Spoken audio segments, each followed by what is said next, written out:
February 1974. Nearly 30 years after the end of World War II, a small group of people walked through the dense jungle of Lubang Island in the Philippines. The jungle was quiet except for the sound of insects and the rustling of leaves in the wind. Somewhere deep inside that forest, a man had been hiding for decades. Not days. Not months. Decades. For almost 30 years, he had continued fighting a war that the rest of the world had ended long ago. He had survived typhoons, starvation, dangerous animals, and countless military search operations.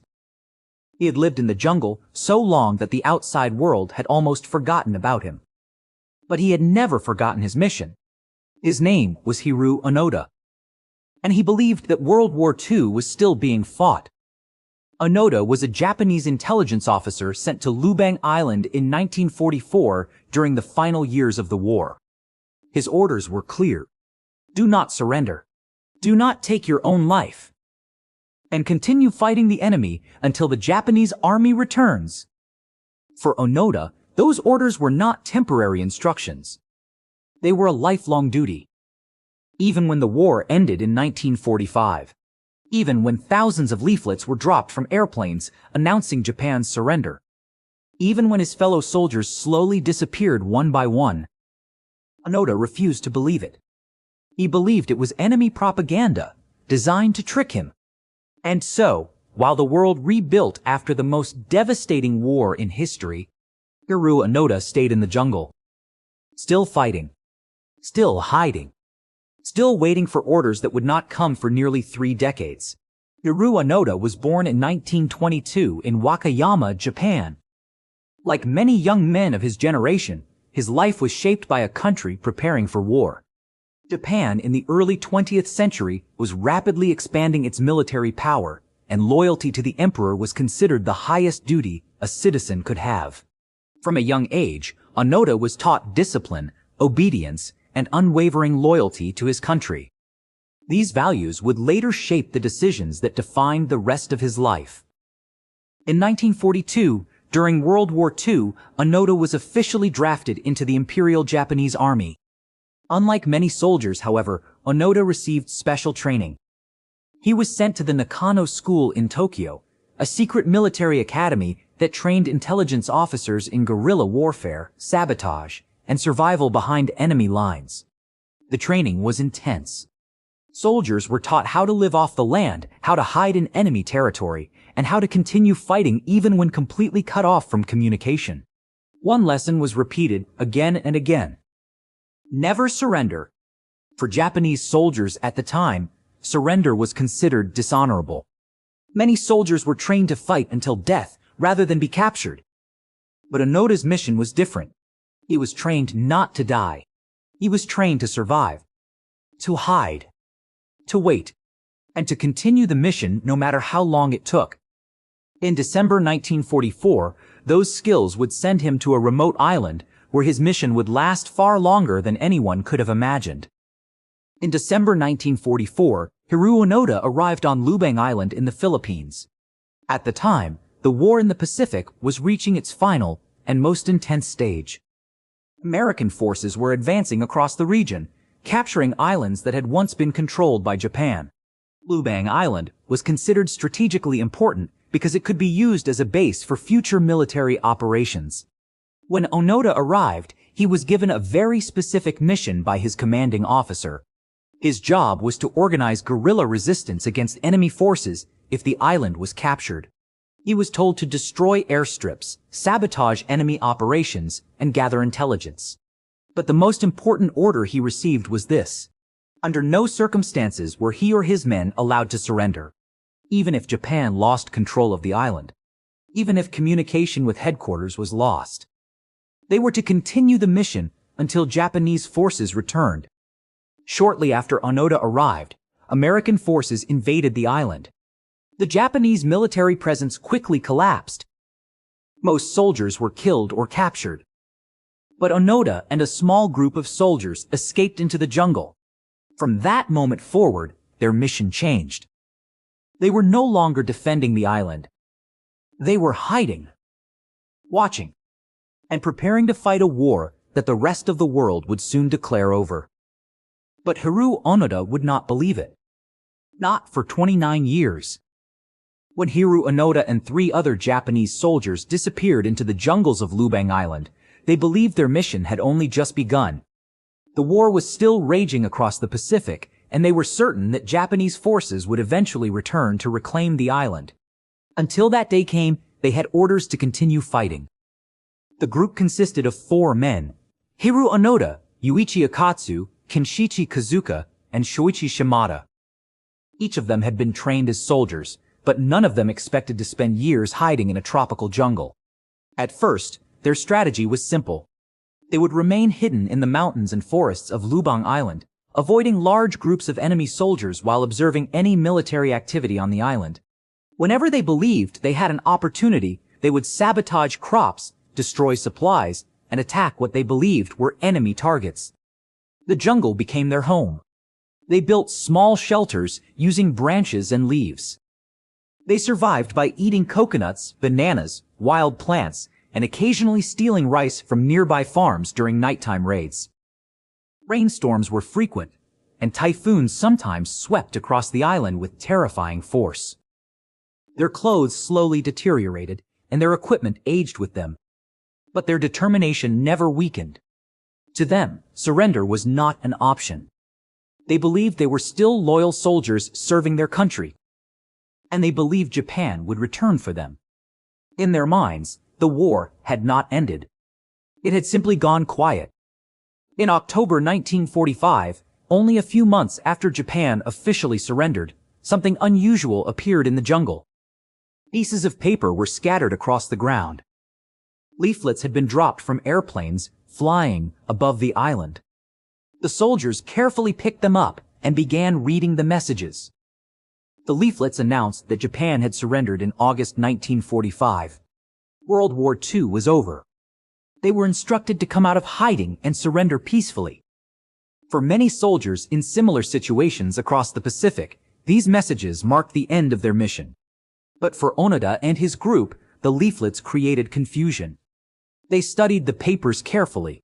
Something felt wrong. The wording seemed suspicious. The soldiers believed it might be a trick. They had been trained to expect psychological warfare from the enemy. To them, the leaflets looked like propaganda designed to lure them out of hiding. After discussing it among themselves, they reached a conclusion. The war could not possibly be over. Japan would never surrender so easily. And even if the message were true, their orders had been clear. They were to continue fighting until their commanding officer personally told them the war had ended. So they ignored the leaflets. They stayed in the jungle. And the years continued to pass. As the years passed, the small group of soldiers slowly began to shrink. Life in the jungle was extremely difficult. Food was not always easy to find, and the constant tension of hiding from possible enemies took a psychological toll on the men. In 1949, Yuichi Akatsu made a decision that changed everything. After years of isolation, he secretly left the group and surrendered to Philippine authorities. His disappearance shocked the remaining soldiers. For months, Onoda and the others searched the jungle for him, believing he might have been captured or killed. But eventually, they realized the truth. Akatsu had given up. For Onoda, this was unthinkable. He believed Akatsu had betrayed their mission. Yet the remaining soldiers continued their operations. They carried out small raids on farms, occasionally firing their rifles when they believed they were encountering enemy patrols. Over the years, several confrontations with local authorities occurred. To the people living on Lubang Island, the mysterious soldiers hiding in the jungle became something like legends. Stories spread of Japanese fighters who refused to surrender. But the situation grew more dangerous with time. In 1954, during one of their encounters with local search parties, one of the soldiers, Shoichi Shimada, was killed in a firefight. Now only 2 men remained in the jungle, Hiroo Onoda and Kenshichi Kazuka, still waiting, still fighting, still believing the war had never ended. By the mid-1950s, Hiroo Onoda and Kenshichi Kazuka had already spent more than a decade hiding in the jungles of Lubang Island. The world outside had changed dramatically. World War II had ended years earlier. Nations were rebuilding, new technologies were emerging, and a completely different generation was growing up in a peaceful world. But deep in the jungle, time seemed frozen. For Onoda and Kazuka, the war was still active. Every distant sound could be an enemy patrol. Every unfamiliar movement could be a trap. They remained constantly alert. Their daily lives followed a strict routine designed for survival. They moved carefully through the forest, rarely staying in one place for too long. They built temporary shelters from branches and leaves. They washed their clothes in streams and repaired their equipment as best as they could. Their uniforms slowly faded and tore apart over the years, but they continued wearing them as a symbol of their duty. Food was always a challenge. They survived by hunting small animals, gathering fruit, and occasionally stealing rice or livestock from nearby farms during nighttime raids. Whenever they encountered local villagers, they believed they were dealing with enemies or collaborators. This sometimes led to dangerous confrontations. For the people living on Lubang Island, the mysterious soldiers in the jungle became a constant source of fear and confusion. Many villagers believed the war had never truly ended for the two men hiding in the forest. And in a way, they were right. During the 1960s, search operations continued on Lubang Island. Authorities in Japan and the Philippines were aware that some Japanese soldiers had refused to surrender after the war. Families of missing soldiers hoped that their loved ones might still be alive somewhere. Several missions were organized to find them. Search teams entered the jungle and used loudspeakers to broadcast messages. They called out the soldiers' names. They played recordings from family members. Some even dropped photographs and letters from relatives into the forest. The messages were simple. The war had ended. Japan had surrendered. It was safe to come home. But whenever Onoda and Kazuka encountered these messages, they believed they were traps. To them, the broadcasts sounded staged. The voices on the recordings could have been forced by the enemy. The photographs could have been manipulated. Everything seemed like psychological warfare. So they ignored the messages. They remained hidden. Years turned into decades. Season after season passed in the jungle. Storms came and went. Trees grew taller. And still the two soldiers continued their mission, convinced that Japanese forces would eventually return to the island. In October 1972, a tragic event changed everything. After nearly 30 years of living in the jungle, Hiroo Onoda and Kinshichi Kazuka were still conducting occasional raids on local farms. They believed these operations were part of their duty as soldiers.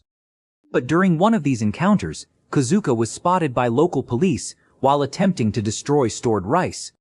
A confrontation followed. Gunfire erupted. When the shooting stopped, Kinshichi Kazuka lay dead. After almost 3 decades together in the jungle, Onoda had lost his final companion. Now he was completely alone.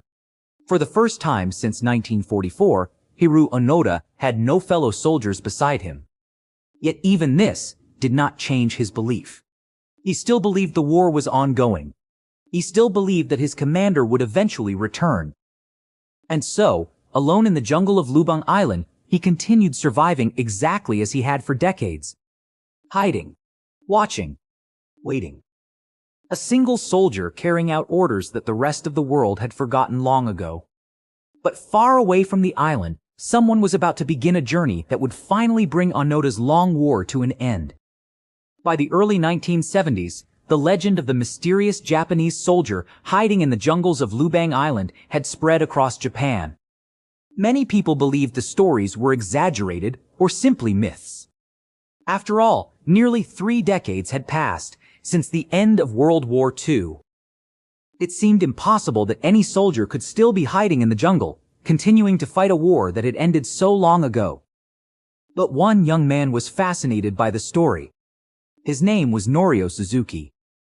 Suzuki was an adventurous traveler who had left university to explore the world. Unlike many people who dismissed the story as impossible, he believed the soldier might still be alive.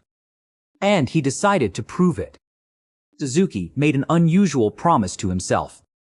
He said he would find 3 things in his lifetime: Lieutenant Onoda, a panda, and the abominable snowman. Most people laughed when they heard this. But Suzuki was serious. In 1974, he traveled to the Philippines and made his way to Lubang Island. Unlike the large military search teams that had previously tried to find Onoda, Suzuki chose a very different approach. He entered the jungle alone. He believed that if Onoda was still alive, he would avoid soldiers and authorities. But he might be willing to talk to an ordinary civilian. So Suzuki walked into the jungle carrying supplies, calling out a message that no one had heard for decades. "Onoda-san, Japan has been worried about you."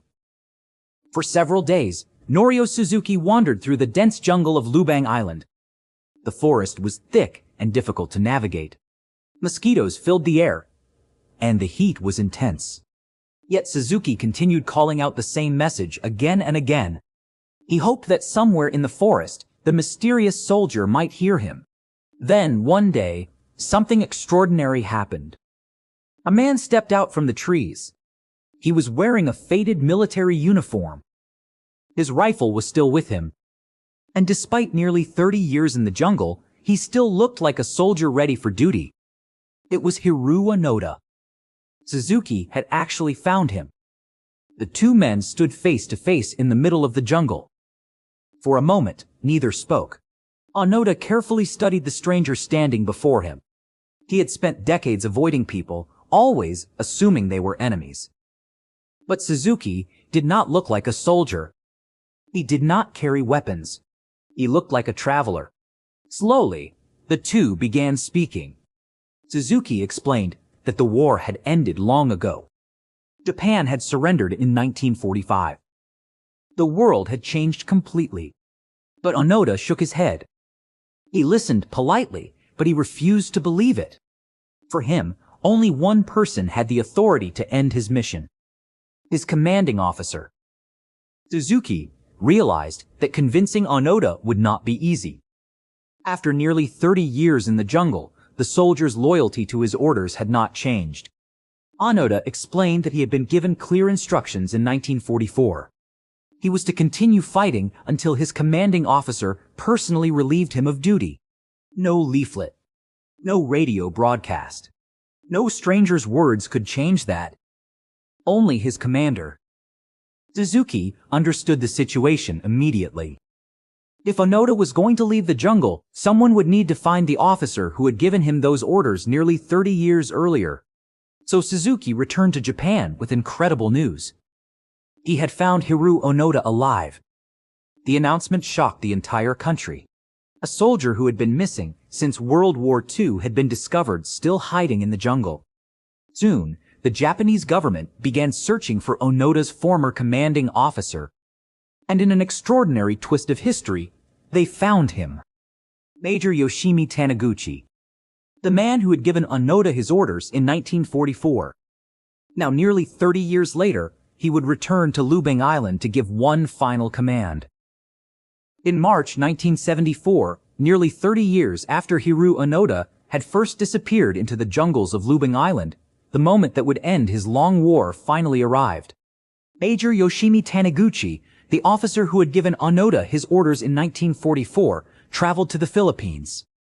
When the war had ended, Taniguchi had returned to civilian life in Japan. Like many former soldiers, he had tried to rebuild a normal life after the devastation of World War II. For decades, he had believed that the men he commanded during the war were either killed or captured. Now, he was being asked to do something extraordinary. He was being asked to end a war that had lasted nearly 3 decades for one man. Taniguchi arrived on Lubang Island wearing his former military uniform. He carried official documents from the Japanese government confirming that the war had ended long ago.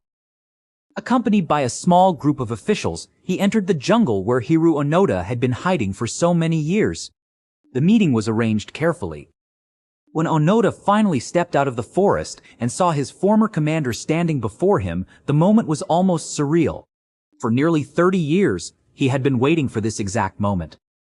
Now it had finally come. Standing face to face with his former commander, Hiroo Onoda listened carefully as Major Taniguchi began reading the official orders. The document formally relieved Onoda of his duty. It stated that the Imperial Japanese Army had ended its operations. All soldiers were ordered to stop fighting. The war was over. For the first time since 1944, Hiroo Onoda received a direct command that contradicted the mission he had followed for nearly 30 years. When Taniguchi finished reading the order, there was silence in the jungle. Slowly, Onoda lowered his head. His mission was finally over. He removed the rifle that had been with him for decades.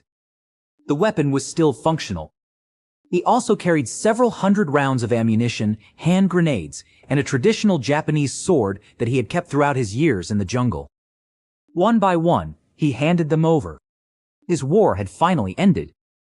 The soldier who had continued fighting long after the world had moved on was now ready to leave the jungle behind. On March 10, 1974, Hiroo Onoda officially surrendered to Philippine authorities. He walked out of the jungle wearing the same military uniform he had worn for decades. The world watched in amazement.